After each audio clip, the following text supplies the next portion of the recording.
everybody, this is Andrew here with the Tower e-bike repair shop, and today we're going to be doing some hill testing, and we have the Tower Beach Bum V2.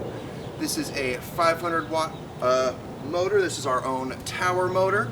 Then this is a 48 volt system, and then we have the nice Samsung cells in the battery for a good consistent power here.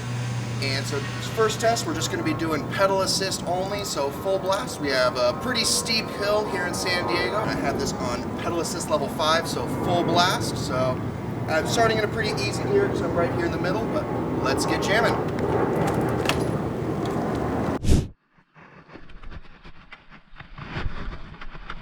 All right, and we are taking off. Well, then Beach Bum V2, we are on pedal assist level 5.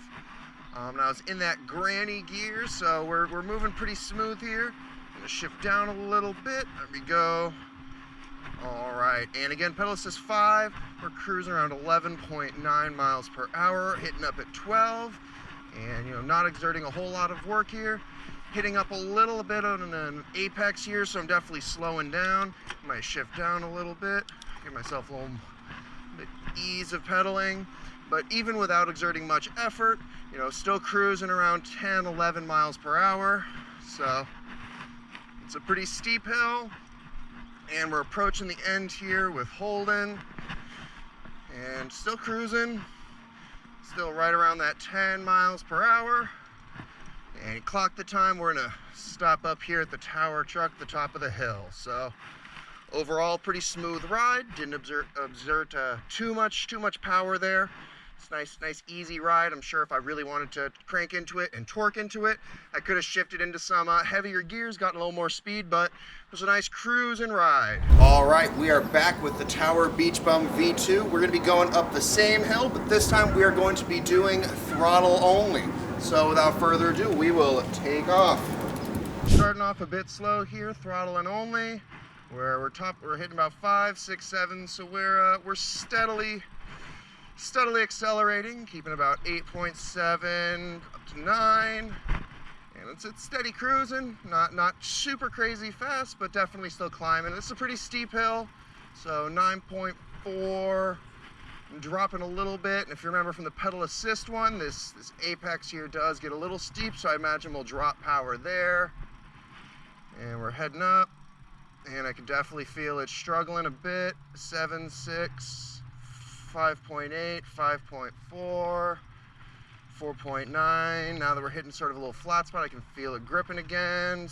We're up to 7, 7.6, 7.3, 7.1.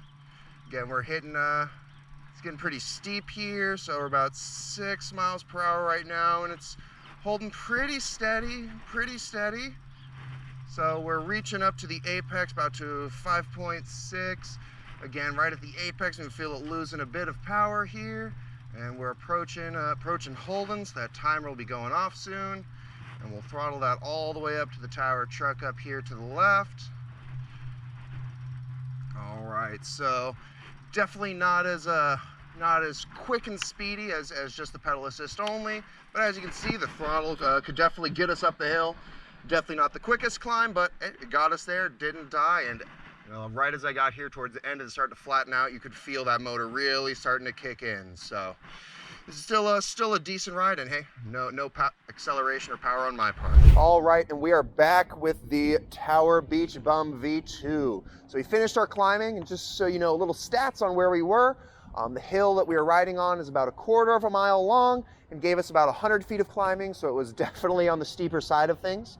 For the times, for pedal assisting, this guy got us about 54 seconds, and then for throttle only was 1 minute and 16 seconds. So of all the bikes we did on the same hill climb challenge, our Beach Bum V2 did finish shortest times. It definitely performed the best. Tower definitely touts having a strong hill climbing ability on their bikes, and definitely felt that in the testing. 500 watt rear motor, definitely was a 500 watt rear motor. Definitely felt like I was getting that power, maybe even peaking a little higher than that sometimes, but at least I was getting 500 watts sustained. And definitely having these 26-inch wheels with a little bit of a slicker tread, a little less resistance, and then having these granny gears on there to give you some good pedaling ability definitely helped with the climb. Of all the bikes we rode, this was the one when I got to the top, definitely felt like I exerted the least amount of power. I felt ready to go. I didn't feel nearly as tired when I got to the top. And, you know, you combine that with the fact that it was our fastest time, definitely gives you a solid hill climbing bike.